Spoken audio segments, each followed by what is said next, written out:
안녕하세요. 딸 하나를 키우고 있는 30대 여자입니다. 어릴 때라 이제는 기억이 아득하지만 저는 부모님의 사랑을 받는 외동딸이었습니다. 8살이 되기 전까진 남들과 다를 게 없는 평범한 가정이었어요. 물질적으로 풍족한 것은 아니었지만 그래도 삼시세끼 따뜻한 밥을 먹을 수 있는 정도였거든요. 아빠는 카센터에서 일을 하셨습니다. 얼굴에 거뭇거뭇한 기름때를 묻히고 자동차 수리에 열중하던 아빠 모습이 생각납니다.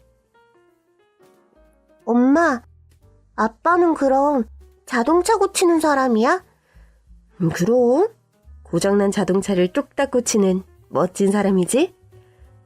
우와, 그럼 우리 아빠 엄청 똑똑한 사람이다. 그치? 미수가 아빠 힘내세요. 저녁에 만나요. 하고 인사해. 아빠, 파이팅! 집에서 아빠 기다릴게요. 그래, 미숙이 먼저 들어가. 당신 좋아하는 꼬막 무침 해놓을게요. 수고하고 저녁에 봐요. 시장에서 장을 보고 돌아오는 길, 엄마와 함께 카센터에 들려 아빠와 인사를 하고 집에 돌아오곤 했습니다. 엄마, 미숙이가 엄마 도와줄까? 우리 미숙이 다 컸네. 엄마랑 같이 꼬막 씻어볼까? 응, 나도 할래. 꼬막 되게 귀엽다. 그치, 엄마? 그러네. 아빠가 제일 좋아하는 반찬이지? 우리 맛있게 무침해서 이따가 저녁에 먹자. 가족이 함께하는 저녁 식사에서는 웃음이 끊이질 않았어요. 엄마랑 아빠는 서로를 깊이 사랑했고 저를 엄마 아빠의 최고 보물이라고 했거든요. 행복한 시절이었습니다. 이제 우리 매숙이 학교 간다. 초등학생이네. 우리 딸 다 컸어. 이제 여보랑 내가 학부모가 되는 거야. 세월이 참 빨라. 그러게. 아장아장 걸어 다닐 때가 엊그제 같은데 벌써 학교에 간다니. 다음 주에 월급 나오면 주말에 미숙이 책가방 사러 가자. 학용품도 사야 하고 예쁜 구두도 하나 살까? 입학식 때 신고 가면 좋잖아. 에이, 구두를 뭐 얼마나 신는다고. 애들은 운동화가 편하지. 그런가? 다니다 보면 애들 구두도 많이 신던데 하나쯤은 있으면 좋잖아. 미숙이 무슨 색깔 구두 신고 싶어? 나, 분홍색. 분홍 구두. 우리 미숙인 천상 공주라니까? 아, 옷도 죄다 분홍색만 산다고 그래. 우리 핑크 공주. 주말에 아빠랑 예쁜 구두 사러 가자. 와, 신난다. 그렇게 주말을 손꼽아 기다렸습니다. 금요일 아침 눈을 떴는데 너무 설레는 거예요. 엄마, 하룻밤만 더 자면 나 가방이랑 구두 사러 가는 거야? 그럼 아빠가 토요일에 오전에만 일하시고 낮에 시간 내신다고 했어. 빨리 내일이 왔으면 좋겠다. 엄마, 그럼 우리 이따가 아빠 보러 갈까? 카센터 가자. 아빠 일하는 곳에 너무 자주 가면 못 써. 아빠 일하는데 방해되잖아. 카센터 아저씨들도 미숙이 예뻐하는데 놀러 오라고 했는데. 며칠 전에도 갔으니까 다음에 또 놀러 가자. 점심시간이 지났을 무렵 집으로 전화 한 통이 걸려왔습니다. 아직도 그 기억은 선명해요. 전화를 받은 엄마가 그 자리에서 쓰러졌거든요. 너무 놀라 울면서 엄마를 흔들어 깨웠지만 엄마는 한동안 일어나지 못했어요. 엄마, 일어나. 엄마 물 마셔. 물, 엄마. 시간이 얼마나 지났을까. 퍼뜩 눈을 뜬 엄마가 갑자기 펑펑 눈물을 흘리며 옷을 챙겨 입었어요. 미숙아, 엄마 급한 일이 생겨서 잠깐 나갔다 올게. 미숙이 집에 혼자 있을 수 있지? 엄마 괜찮아? 엄마 나도 갈래. 나도 같이 가. 나도 갈래. 울며 엄마의 옷소매를 놓아주지 않고 매달렸던 것 같습니다. 엄마는 애써 정신을 가다듬고 저를 데리고 나갔어요. 택시를 타고 도착한 곳은 병원이었습니다. 병원을 늘 무서워했기 때문에 병원에 오는 게 싫었는데 어쩐지 그날은 평소와 같이 제가 의사 선생님을 만나는 날이 아닌 것 같았어요. 재수씨, 영철이가 그만... 죄송합니다. 죄송해요. 어떻게 된 거예요? 우리 애기 아빠 어디 있어요? 지금 긴급수술 들어갔어요. 그런데 워낙 상처가 심해서... 아빠의 카센터 동료 아저씨는 눈물을 흘리며 고개를 떨궜습니다. 긴 수술이 끝나고 중환자실로 옮겨졌는데 상황이 좋지 않았던 것 같아요. 아빠는 의식을 되찾지 못했고 그대로 병실에서 눈을 감고 말았습니다. 어떻게 이런 일이... 미숙이 아빠... 인사도 못했는데 어떡해... 우리 어떻게 살라고... 여보... 오열하며 주저앉은 엄마 곁에서 하염없이 눈물을 흘렸습니다. 카센터 리프트 밑에서 차를 수리하다가 기계 오작동이 일어났고 아빠는 리프트에 깔리는 큰 사고를 당했어요. 너무 급박한 상황이라 119를 부르고 병원으로 이동을 하면서 엄마한테 전화를 했던 것 같습니다. 그렇게 아빠는 저와 엄마 누구와도 마지막 인사도 나누지 못한 채 세상을 떠나고 말았습니다. 일주일 동안 그렇게 기다리던 토요일이었는데 아빠 엄마 손잡고 책가방이랑 구두를 사러 가기로 했던 날인데 엄마와 제가 있던 곳은 급하게 차려진 빈소였습니다. 재수씨, 죄송합니다. 미수가, 아저씨가 미안해. 우리 아빠 어디 있어요? 아빠 이제 못 봐요? 미안하다. 너무 억울해요. 우리 미숙이 아빠 이렇게는 못 보내. 미숙아. 쾌한 채로 간신히 조문객들을 맞이하고 집에 돌아온 엄마는 쓰러지듯 잠이 들었습니다. 엄마도 이대로 떠나버리는 건 아닐까 불안한 마음에 엄마 코에 손가락을 대고 숨을 쉬고 있는지 몇 번이나 확인을 했는지 모르겠어요. 정신을 차린 엄마가 저를 꼭 안아주었죠. 미숙아, 이제 우리 둘이 살아야 해. 엄마랑 미숙이랑 둘이 씩씩하게 사는 거야? 엄마, 미숙이는 아빠 보고 싶은데. 아빠는 하늘나라에 먼저 가셨어. 아주 나중에 하늘나라에서 다시 만날 수 있을 거야. 엄마는 마음을 굳세게 먹었지만 전업주부가 하루아침에 돈을 버는 일은 쉽지 않았던 것 같아요. 친가 외가 쪽으로 다른 친척들도 없었기 때문에 엄마는 어린 저를 맡길 곳이 없어 애를 먹었죠. 학교가 끝난 뒤 저는 이웃집에 있다가 집에 오곤 했습니다. 아줌마, 저 집에 갈게요. 엄마 아직 안 오셨는데? 미숙이 집에 혼자 있을 수 있겠어? 여기 있다가 엄마가 데리러 오시면 그때 가자, 응? 아니에요. 영순이도 자는데 그냥 집에 갈래요.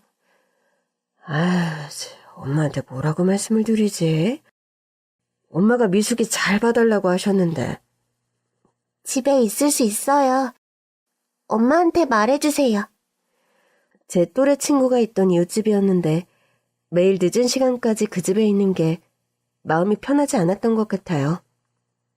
어둑한 집에 혼자 있는 게 무서웠지만 이상하게도 그냥 집에 있는 게 마음이 편하더라고요. 8살 그 어린 나이에 혼자 씻고 청소도 하고 숙제도 하며 엄마를 기다렸습니다.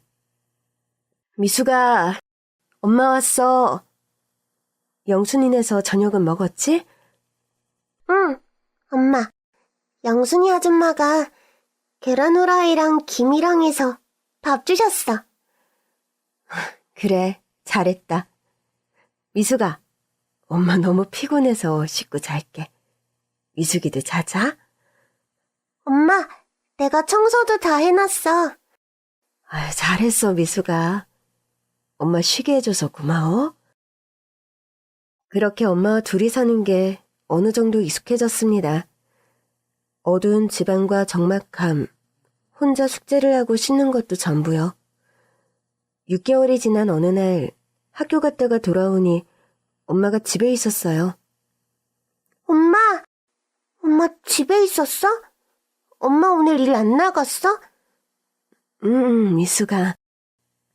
학교 잘 다녀왔어? 응, 오늘 학교에서 색칠 공부도 하고 영순이랑 운동장에서 놀았어. 잘했네. 어쩐지 기운이 없어 보이는 엄마 뒤로 커다란 짐 가방이 보였죠. 우리가 어디를 멀리 가는 건가 생각했지만 많은 걸 물어보진 않았습니다. 저녁이 되자 엄마가 집에서 맛있는 고기를 구워주었습니다. 많이 먹어, 미숙아. 엄마도 많이 먹어? 내일은 엄마랑 같이 기차 타고 어디 다녀오자. 어디? 산도 있고 바다도 있고 멀리. 진짜? 엄청 신난다. 그래. 미숙이 기차 처음 타보는 거지? 그러고 보니 아빠 계실 때도 미숙이랑 같이 기차 타본 적이 없네. 맞아. 미숙이 기차 처음이야. 너무 신나. 오늘은 엄마 옆에서 코 자자. 저녁을 먹은 뒤 엄마는 저를 깨끗하게 씻겨주었어요. 오랜만에 엄마가 목욕을 시켜주는 거였죠. 엄마 팔베개를 하고 오랜만에 깊은 잠에 빠졌습니다. 다음 날 정말로 엄마와 함께 기차를 타고 멀리 갔어요. 맛있는 것도 먹고 구경도 하고 아빠가 떠나신 뒤에 처음으로 신나는 날이었습니다. 오후가 되어 엄마와 함께 한 건물 앞에 도착을 했어요. 희망의 집? 엄마, 여기가 어디야? 미숙아, 여기 앞으로 미숙이가 지낼 곳이야. 여기 다른 친구들도 있고 아침 저녁으로 밥도 먹고. 이제 우리 여기서 사는 거야? 엄마랑 같이? 여기서 기다리면 안에서 돌봐주시는 분이 나오실 거야. 엄마는? 미숙아, 엄마 10밤만 자고 올게.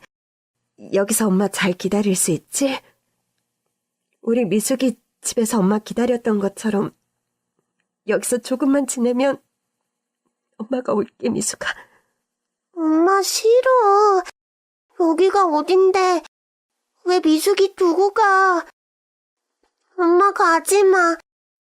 미숙아, 정말이야. 엄마 금방 올게. 꼭 미숙이 데리러 올게. 엄마! 짐가방을 제 옆에 두고 엄마는 도망치듯 멀어졌습니다. 엄마를 따라갔지만 이내 골목을 돌아 큰 길로 사라진 엄마를 붙잡을 수가 없었어요. 왔던 길을 돌아 다시 희망의 집 앞으로 가서 한참을 서 있는데 안에서 사람이 나오더라고요. 한참을 바라보다 제 옆에 놓인 가방을 살펴보더군요. 안녕? 이름이 뭐니? 미숙이요. 김미숙. 미숙이구나. 춥지? 안으로 들어갈까? 엄마가 10밤만 자고 데리러 온댔어요. 그렇구나. 우선 들어가자. 그렇게 원장님의 손을 잡고 들어간 희망의 집. 그곳은 고아원이었습니다. 엄마 말대로 제 또래 친구들이 많았어요. 그곳에서의 첫날은 아직도 생생하게 기억이 납니다. 여러 명의 아이들이 한 방을 쓰고 있었죠. 낯선 그곳에서 잠을 거의 못 잤던 것 같아요. 아침이 되니 한 친구가 저를 깨우더라고요. 얘, 일어나. 아침 먹을 시간이야. 아, 그래? 너 이름이 뭐야? 나 미숙이. 김미숙. 난 박종수. 너 어제 왔구나? 응. 그래, 앞으로 잘 지내보자. 익숙해지면 꽤 나쁜 것만은 아니야. 근데 너 몇 살이야? 나 8살인데? 난 10살인데. 에이, 어쩐지 내가 오빠일 것 같았어. 근데 난 금방 갈 건데? 그게 무슨 말이야? 엄마가 10밤만 자고 온다고 했어. 10밤 동안만 여기 있으라고. 왜 웃어? 미안. 여기 처음 온 애들 몇 명이 하는 말이랑 똑같아서. 왜 꼭 10밤이라고 할까? 그게 참 궁금하단 말이야. 5밤이면 너무 짧고 20밤이면 너무 긴 것 같은가? 어른들은 참. 그게 무슨 말이야? 우리 엄마는 10밤 자면 올 거야. 미숙이 데리러 올 거야. 그래. 뭐 생각하는 건 자유니까. 일단 밥이나 먹자. 먼저 고아원 생활을 하던 2살 위 오빠가 살뜰히 저를 챙겨주었지만 저는 어쩐 일인지 좀 화가 났어요. 엄마가 분명 10밤 뒤에 온다고 했는데 그 오빠는 그게 거짓말이라고 하더라고요. 진짜 10밤 뒤에 데리러 오는 어른들은 없다면서요. 우리 엄마는 약속을 꼭 지키는 사람이라고 생각했기 때문에 10밤 뒤 엄마 손을 잡고 이곳을 떠나는 걸 보여줘야겠다고 다짐을 했죠. 그런데 10밤, 20밤이 지나도록 엄마는 오질 않았습니다. 그때부터 매일 고아원 원장님께 엄마가 찾아왔는지 물어보고 했는데 다들 고개를 저을 뿐이었죠. 미숙아, 내가 처음부터 말했잖아. 10밤 뒤에 온다고 말하고 다시 데리러 오는 엄마 아빠 본 적이 없다고. 다들 그래. 그러니까 너도 너네 엄마 언제 오냐고 그만 물어봐. 내가 처음에 말했지. 여기가 나쁘지만은 않다고. 지금은 방학이기는 한데 어차피 여기서 학교도 다닐 거고. 그러니까 이제 엄마 그만 기다리고 다른 친구들이랑도 잘 지내는 게 어때? 오빠는 여기 얼마나 오래 있었어? 나도 너랑 똑같이 8살 때 왔어. 뭐 중간중간 입양 문의가 없었던 건 아니지만 다 잘 안 돼서 아직도 여기 있는 거지 뭐. 입양이 뭔데? 입양이란 아이가 없는 부모가 이런 데서 아이를 데려가서 자기 아들, 딸로 키우는 거야. 새엄마, 새아빠가 생기는 거지. 뭐? 새엄마, 새아빠? 그러다가 우리 엄마가 데리러 오면 어떡해? 여기서 기다리라고 했는데 새엄마, 새아빠 따라서 다른 데로 가면 우리 엄마 못 만나잖아. 아직도 엄마 말을 철석같이 믿고 있구나. 참 어른들은 나빠. 그냥 여기서 좋은 새엄마, 새아빠 만나서 잘 살아야 한다고 말하면 될 텐데. 꼭 10밤, 20밤 이런 이야기를 해서 애들한테 희망을 준다니까. 미숙아, 여기서 잘 지내면서 좋은 집에 입양 가기를 바라는 게 최선이야. 너 그것도 쉬운 일 아니다. 조금이라도 나이가 어려야 새엄마 만날 가능성이 더 커. 나도 8살 때 바로 갔었어야 했는데 10살 되니 더 힘들어지는 것 같아.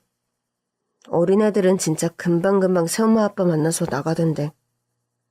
우리 언제까지 같이 있을지 모르지만 있는 동안 잘 지내보자. 오빠가 잘 챙겨줄게. 고아원 생활에 쉽사리 적응하지 못하고 혼자 겉도는 저를 챙겨준 건 저보다 먼저 고아원 생활을 하고 있던 또래 오빠였습니다. 8살에 들어온 자신과 똑같은 나이에 들어온 저에게 마음이 쓰였던 모양이에요. 한 달, 반년, 1년이 지나 학년이 바뀌었을 때가 되어서야 조금씩 적응이 되더군요. 고아원에서 학교로 등하교하는 것도 고아원에서의 저녁, 자유시간, 취침까지 모든 게 일상이 되었지만 밤하늘에 떠있는 달을 보는 날이면 고아원 앞에서 저를 두고 간 엄마를 떠올렸어요. 뭐해? 어? 그냥, 엄마 생각하는구나? 응. 열밤이 훨씬 지났지? 9살이 됐으니까. 근데 오빠, 연지가 그러는데 우리 엄마는 나를 버리고 다른 아저씨랑 결혼했을 거래. 그 말을 믿어? 모르겠어. 난 엄마가 날 버린 거라고 생각한 적 없는데. 뭐 여기에 온 많은 애들이 그런 이유로 왔으니까. 새로 결혼을 하면 애들이 필요 없어지는 거야? 그냥 물건처럼 버리는 거야? 너무 그렇게 생각하지 말자. 확실한 건 없잖아. 연지가 모든 걸 아는 것도 아니잖아. 정말 그런 거라면 너무 슬퍼. 우리 아빠랑 엄마는 정말 사이가 좋았는데 아빠가 하늘나라로 가지 않았다면 내가 여기 오지 않았을 텐데. 그래도 난 엄마가 날 버렸을 거라고 생각하지 않아. 그건 너무 슬프잖아. 그래. 너가 엄마를 생각하는 것처럼 너희 엄마도 너를 매일 생각하고 계실 거야. 그럴 거라고 믿자. 언젠가 다시 만날 수 있을지도 모르지. 고마워, 오빠. 그냥 엄마가 어딘가에서 잘 지내고 있었으면 좋겠어. 버림받았다는 사실을 인정하기 너무 슬퍼서 그냥 엄마가 잘 지내고 있을 거라고 믿기로 했습니다. 고아원에서 초등학교를 졸업하고 중학교, 고등학교 졸업 때까지 지냈어요. 초등학교 때는 몇 번의 입양 기회가 있었지만 잘 되지는 않았습니다. 저는 어른들이 데려가고 싶어하는 착하고 상냥한 아이처럼 보이기 싫었고 그런 저를 선택한 사람은 없었죠. 20살이 되어 자립을 해야 할 때가 왔습니다. 다행스럽게 저에겐 2년 먼저 자립해 자리를 잡은 종수 오빠가 있었죠. 고아원에 처음 온 날부터 쭉 저를 챙겨주었던 고마운 사람이었습니다. 드디어 자립을 했구나. 축하해. 고등학교 때부터 빨리 자립하고 싶었는데 막상 10년 넘게 지내던 곳에서 나오려니까 기분이 이상하더라. 그렇지? 나도 처음 나왔을 때는 그랬어. 그렇지만 시간이 지나니 마음이 단단해지더라. 이제 울타리가 없는 거잖아. 어떻게든 내 힘으로 살아가는 거지. 종수 오빠는 물류센터에서 일하며 자리를 잡고 있었어요. 저는 정착 지원금으로 작은 월세방을 얻고 콜센터에 취직을 했습니다. 오빠가 먼저 고아원을 나간 뒤에도 꾸준히 연락을 하고 지냈고 어렸을 때부터 거의 남매처럼 지내며 가족이나 다를 게 없었거든요. 그런데 고아원에서 나와 덜컥 세상에 홀로 발을 딛게 되니 적응하는 게 어려웠고 그 과정에서 매번 의지했던 종수 오빠가 제 마음에 크게 자리를 잡았다는 걸 깨달았어요. 콜센터에서 일한 지 1년이 지났을 무렵이었습니다. 종수 오빠와 일을 마치고 저녁을 먹고 있었는데 오빠가 조심스레 제안을 했죠. 있잖아. 나 너 많이 좋아해. 우리가 고아원에서 남매처럼 가족처럼 지냈다는 거 나도 알아.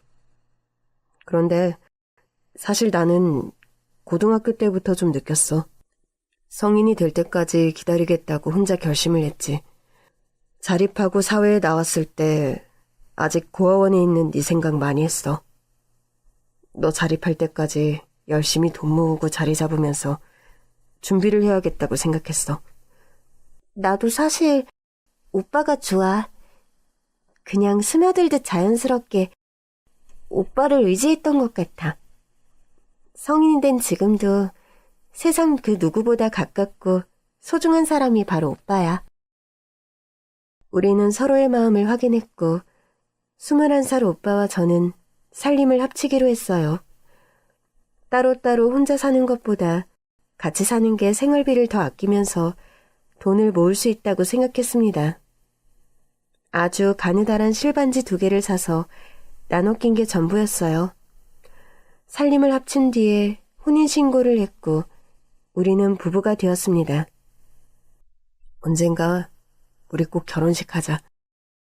지금은 상황이 어렵지만 너 웨딩드레스 꼭 입게 해줄게. 우리 호적상으로 이미 부부잖아. 결혼식 그런 건 괜찮아. 열심히 아끼면서 살자. 오빠랑 같이 미래를 꿈꿀 수 있어서 나는 행복해. 참으로 어린 나이였죠. 23살, 21살의 나이에 부부가 되었고 남편은 물류센터에서 저는 콜센터에서 정말 열심히 일을 했습니다. 직장 한번 옮기지 않고 꾸준히 성실하게 일한 남편은 30살이 되기 전에 관리직으로 승진을 하게 되었죠. 남편의 벌이가 좀 안정적이 되자 우리는 아이를 갖기로 했고 노력한 끝에 임신을 하게 되었습니다. 산부인과 진료 보러 가면 진짜 내가 제일 어린 것 같아. 그에 비하면 26살인 내가 애처럼 느껴지기도 하는데 우리 잘할 수 있을까? 나이가 무슨 의미야. 26살이면 어른이지. 그리고 넌 또래에 비해 속도 깊은 사람이잖아. 넌 분명 좋은 엄마가 될 거야. 우리 가진 건 많이 없지만 아이에게 사랑만큼은 충분하게 주고 싶어. 그 기억이 오래가는 것 같아. 8살 때 아빠 돌아가시기 전까지 정말 사랑받으면서 행복하게 자랐거든. 아기에게만큼은 든든한 울타리가 되어주고 싶어. 내 마음도 그래. 너랑 나 너무 어렸을 때부터 고아원에 왔고 거의 평생을 거기서 지냈잖아. 나도 부모의 사랑을 충분히 받고 자라지 못한 내가 과연 좋은 부모가 될 수 있을까 하는 마음에 두렵기도 해. 그래서 노력할 거야. 많이 공부할 거고 내가 못 받은 사랑 그 몫까지 아이에게 다 줄 거야. 우리는 두 손을 잡고 굳게 다짐을 했어요. 물질적으로 풍족하지 않아도 사랑만큼은 충분한 가정을 이루자고 약속을 했습니다. 그해 말 우리 천사가 태어났습니다. 저랑 남편을 꼭 반씩 닮은 예쁜 딸이었어요.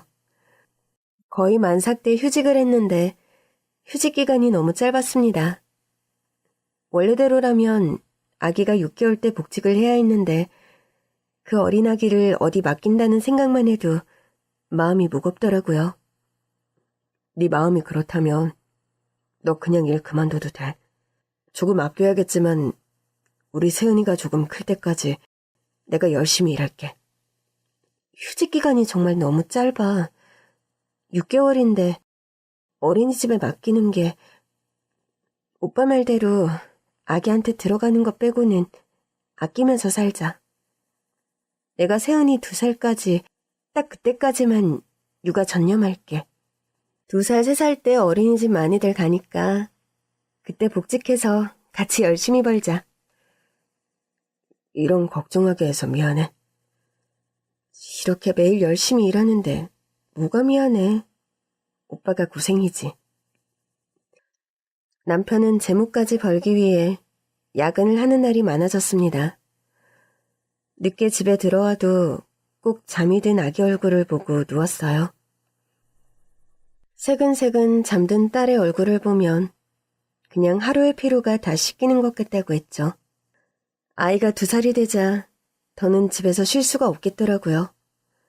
아껴 살기는 했지만 아기 키우는데 워낙 돈이 많이 들어갔으니까요. 아기를 어린이집에 맡겼고 재취업에 성공했습니다. 전에 다니던 회사에 운이 좋게 다시 들어갈 수 있었어요. 20살 때부터 콜센터 일을 오래 했기 때문에 경력이 많이 쌓였던 터라 가능했던 것 같습니다. 다시 일을 하고 퇴근하고 육아를 병행하니 정말 바쁘더라고요. 어느 밤 울며 보채는 아기를 간신히 재우고 잠깐 눈을 붙이고 있는데 아기가 잠꼬대를 하는 건지 웅얼거리더군요. 엄마를 찾는 거였습니다. 그 고사리 같은 손으로 제 손가락을 꼭 쥐고 있는 아기를 보는데 갑자기 하염없이 눈물이 쏟아지더군요. 미수가 왜 그래? 무슨 일이야 갑자기?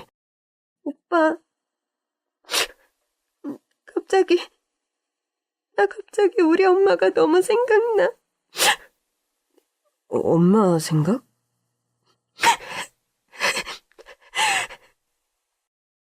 남편은 우는 제 곁을 말없이 지켜주었죠. 28살, 8살 때 엄마와 헤어졌으니 20년이 지난 거였어요. 정말 그동안은 하루하루 먹고 살기 바빠서 잊고 살았는데 딸을 낳고 보니 엄마 생각이 너무 나는 겁니다. 지금 이 나이, 이 아기한테는 엄마 아빠가 세상의 전부잖아요. 제가 태어났을 때도 또 이렇게 아기였을 때도 엄마도 같은 마음이었을 텐데 하는 생각이 드니 너무 슬프고 엄마가 그리워지는 거였습니다. 눈이 퉁퉁 부어 아침에 일어났는데 남편이 아침을 차려주며 조심스럽게 말을 했죠. 찾아보자. 어? 뭘? 미숙이 너희 어머니, 아니, 장모님 찾아보자. 우리 엄마를 찾자고? 나는 엄마 아빠 다 돌아가셔서 고아원에 갔던 거였어. 친척들이 아무도 나를 맞지 않겠다고, 안 키우겠다고 해서 고아원에 간 거야. 근데 미숙이 너는 아니잖아. 엄마가 계신 거잖아. 그리고 돌아오겠다고 하셨다며.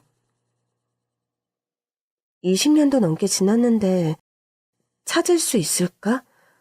경찰서 가서 유전자 등록 뭐 그런 것도 해보고 알아볼 수 있는 데까지는 알아봐야지. 만약 찾았는데 나를 보고 싶어 하지 않으면 어떡해? 그 옛날에 고아원에 있던 친구가 그랬었잖아. 엄마가 재혼하려고 날 버린 거라고. 만약 재혼해서 너무 행복하게 살고 있고 또 재혼한 남자 사이에서 낳은 애들도 있고 그런 상황에서 내가 나타나면 곤란한 거 아닐까? 엄마가 너무 그리운 건 맞는데 찾는 게 맞는 건지 잘 모르겠어. 네 마음속에 이미 그리움이 한가득이야. 어디서 어떻게 지내는지 모르니까 더 생각이 날 거야. 일단 찾아보고 어떻게 지내시는지 알면 네 마음이 오히려 더 나아질 수도 있지. 같이 노력해보자. 그렇게 남편이 용기를 주었고 경찰서에 가서 DNA 등록을 하고 주민센터에 가서 가족 증명서를 떼어봤습니다.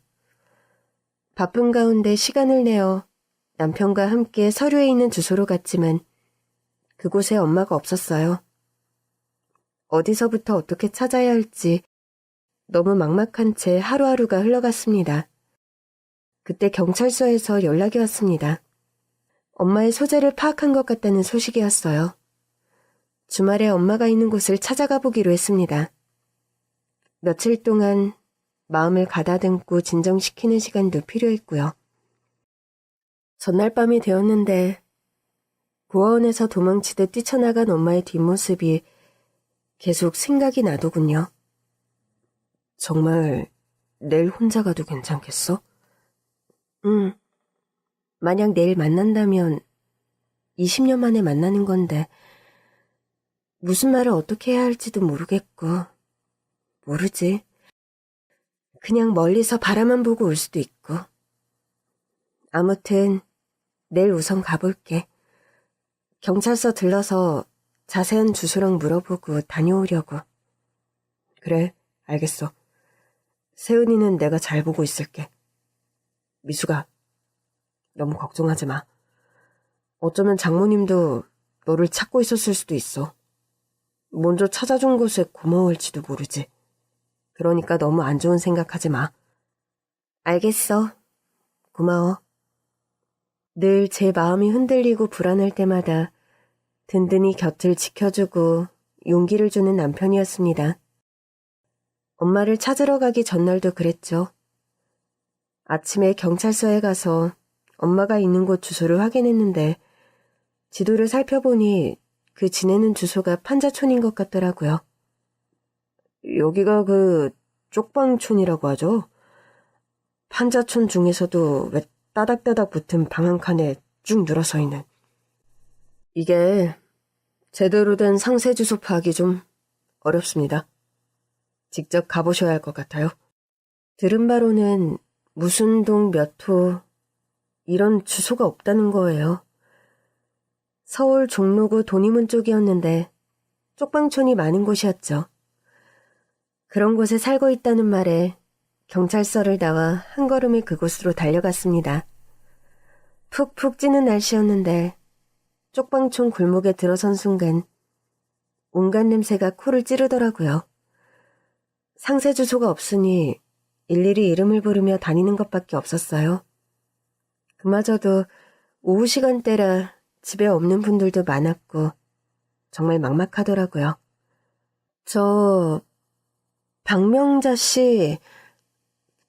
박명자 씨 계세요?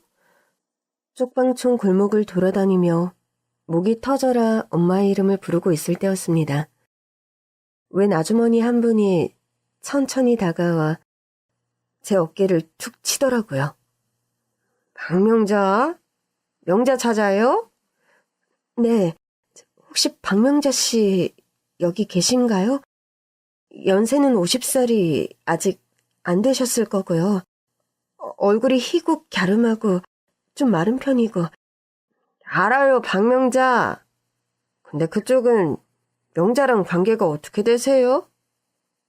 저요? 제가 박명자 씨 딸입니다. 박명자 씨 딸 김미숙이라고 해요. 저희 엄마를 아시나요? 잘 알지. 가까이 사니까 바로 옆이야. 명자방이 내 옆방이라고. 그런가요? 그럼 지금 방에 계시나요? 에이, 있지? 참 신기하네. 명자가 여기 온 지 10년도 넘었는데 찾아온 사람이 한 명도 없었거든. 살다 보니 이런 날도 오는구만. 신기하네, 신기해. 이름이 뭐라고? 미숙이? 나 따라와요. 호탕해 보이는 아주머니를 따라 위로처럼 뻗은 골목골목을 따라갔어요. 정말 골목에 악취가 가득했고 푹푹 찌는 날씨에 너무 더워 쪽방촌 앞 그냥 길에 나와 앉아있는 분들이 많더라고요. 아주머니가 한 문 앞에 멈춰 섰습니다. 문을 두드리며 말하더군요. 명자야! 언니야, 언니! 숙자 언니! 안에 있지? 숙자 언니? 언니야, 나 심심해. 왜 이제 왔어? 안에 명자 있거든요? 보고 너무 놀라지 말아요.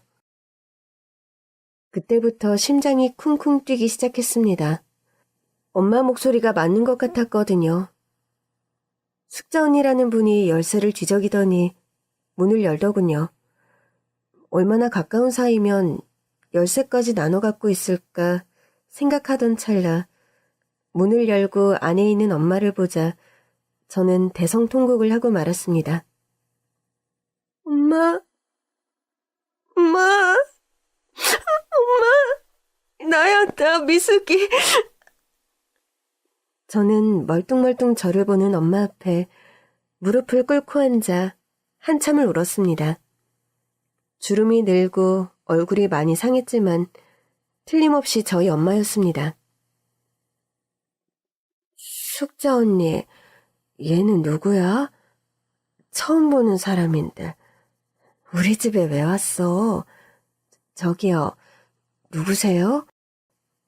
우리 집에 왜 왔니, 왜 왔니, 왜 왔니? 숙자 언니, 얘 누구야? 명자야, 진정해. 여기 이 아가씨는 우리 명자랑 오래전에 알았던 사람이래. 명자가 아는 사람이야? 정말? 난 처음 보는데. 전혀 저를 알아보지 못하는 엄마. 게다가 무릎 밑으로 양 다리 없이 벽에 기대어 앉아있는 엄마.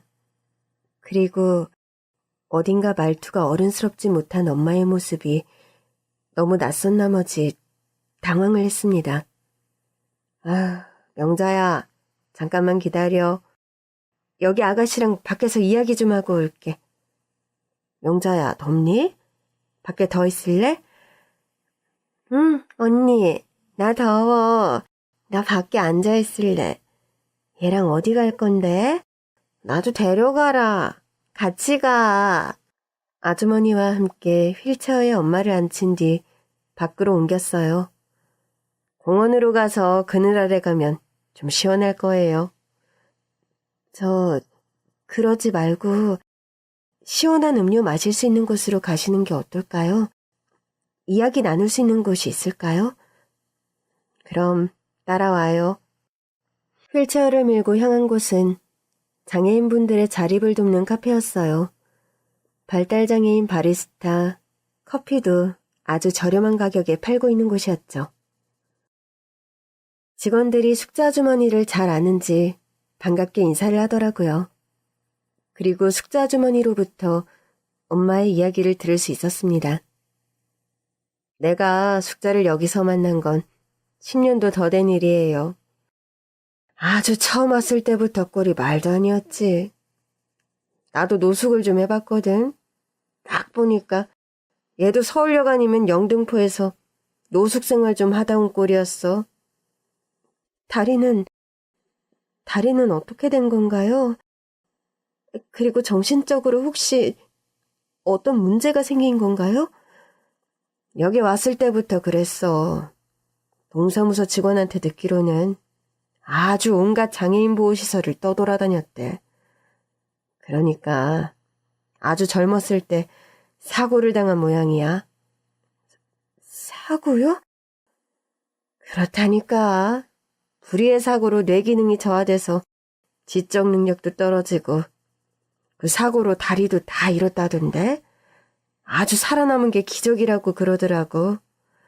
저희 엄마가요. 제가 8살 때 저를 고아원에 두고 가셨어요. 별밤만 자고 꼭 데리러 온다고 그랬거든요. 근데 이렇게 된 것도 모르고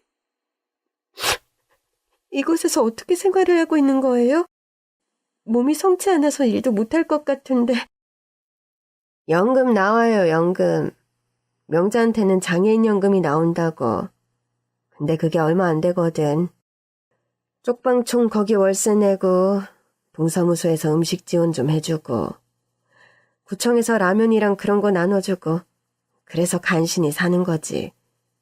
그나마 내가 기초수급자인데 명자보다는 돈이 조금 더 나와요. 그래서 아껴 쓰면서 입고 먹고 그러고 지내고 있어요. 그렇게 지낸 지 벌써 10년이야. 시간이 참 빠르지?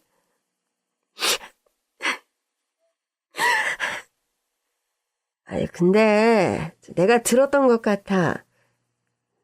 제가 정말 어쩌다 한번 아주 가끔 정신이 좀 돌아올 때가 있는데 그때 그렇게 딸을 찾았거든.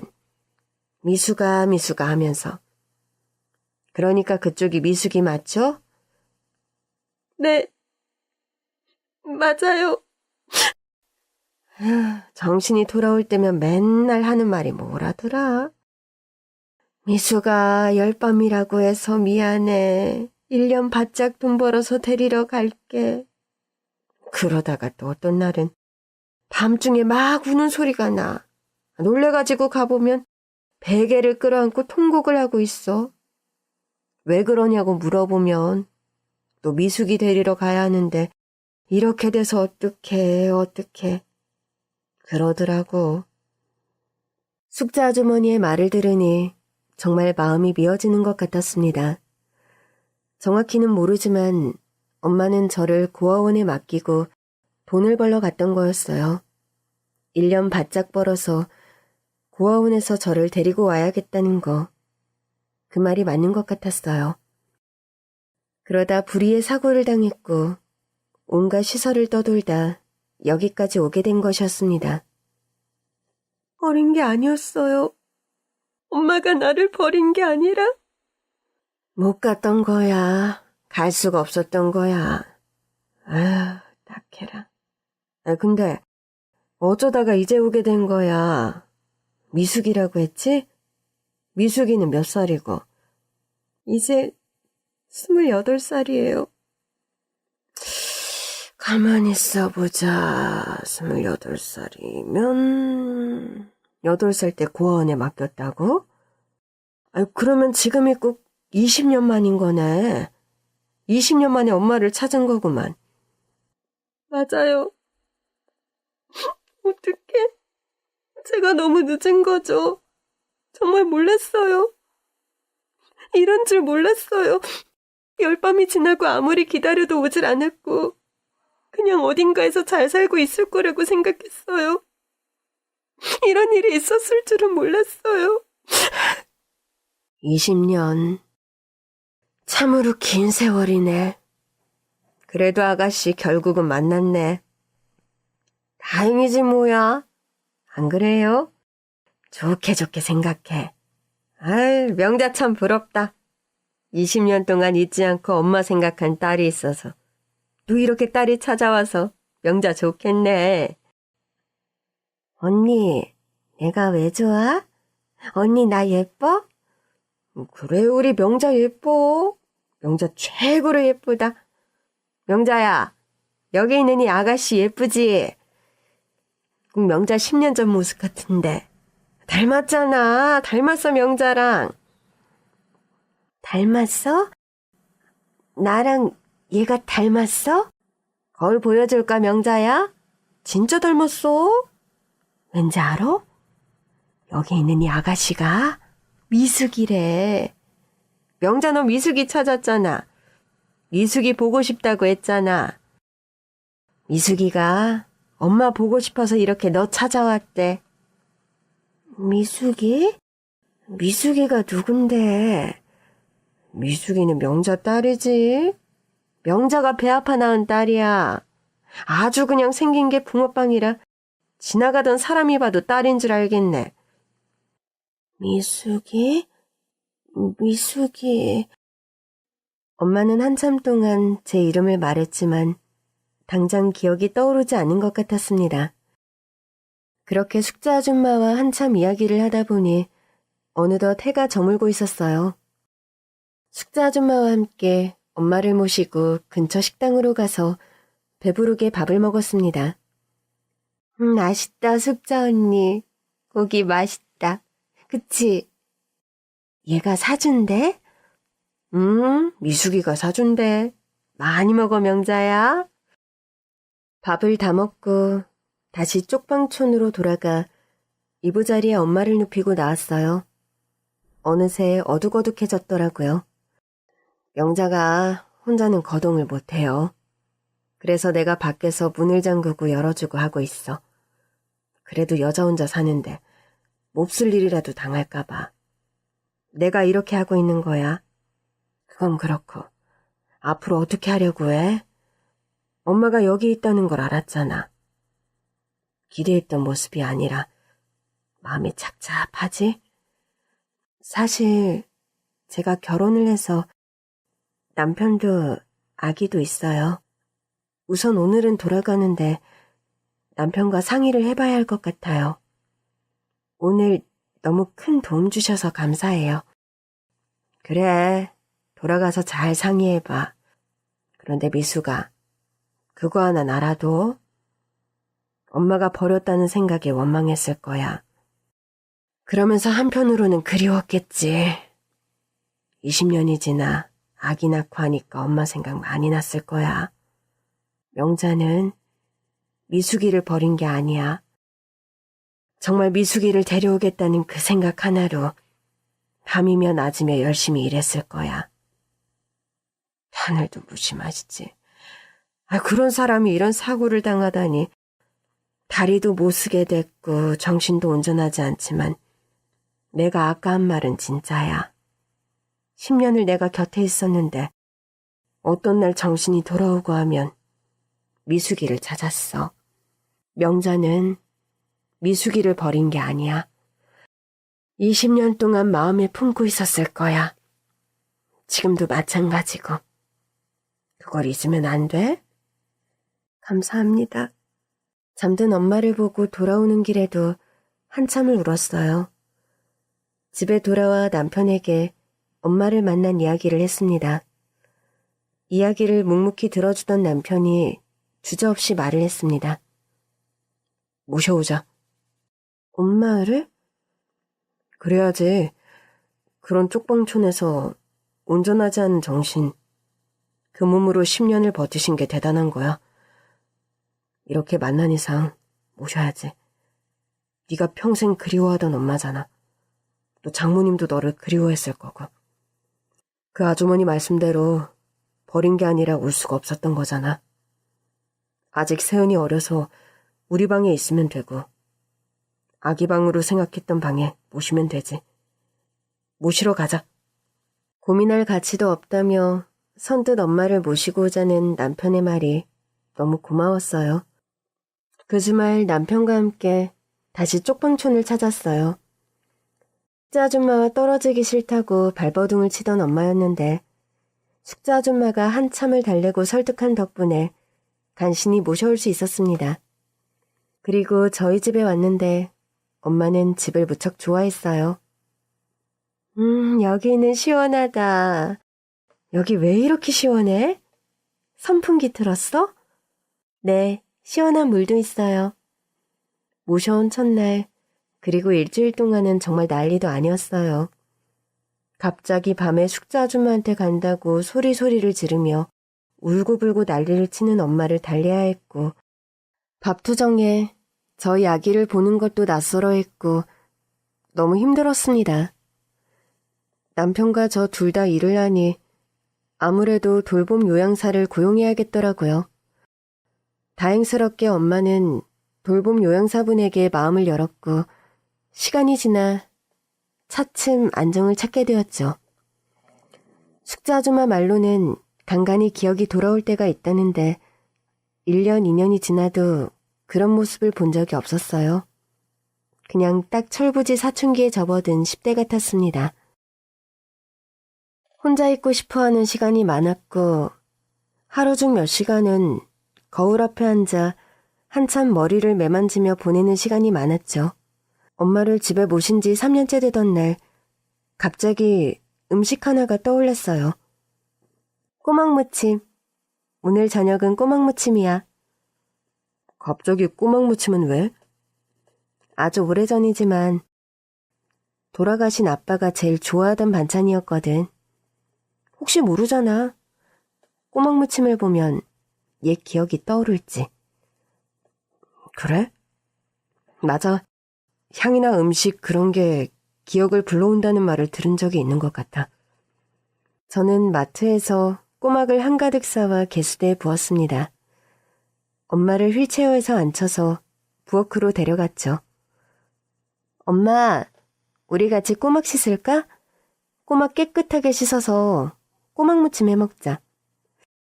아빠가 제일 좋아하던 반찬이었는데 엄마가 엄청 잘하는 음식이었어. 같이 만들까? 꼬막? 꼬막이 뭐야? 꼬막을 보고도 뭔가 바로 기억이 떠오르지 않은 것 같았어요.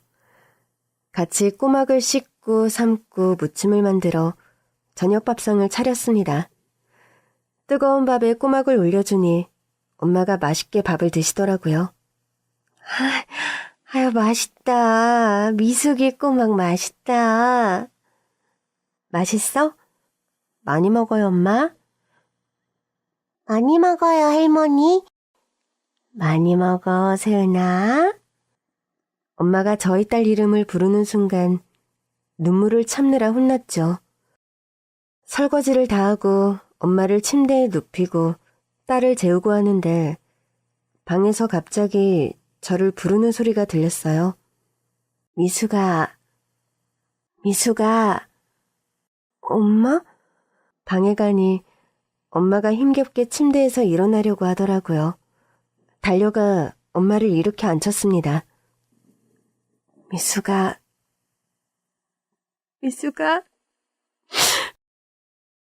제 이름을 부르는 엄마가 울고 있었어요. 그리고 그 눈빛을 보는 순간 저는 엄마의 정신이 돌아왔다는 걸 느낄 수 있었습니다.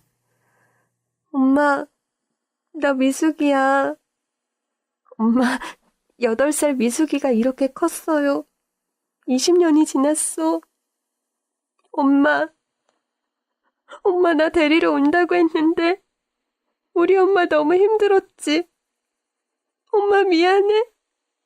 내가 엄마를 늦게 찾아서 너무 미안해, 엄마. 미숙아, 내 딸 미숙아.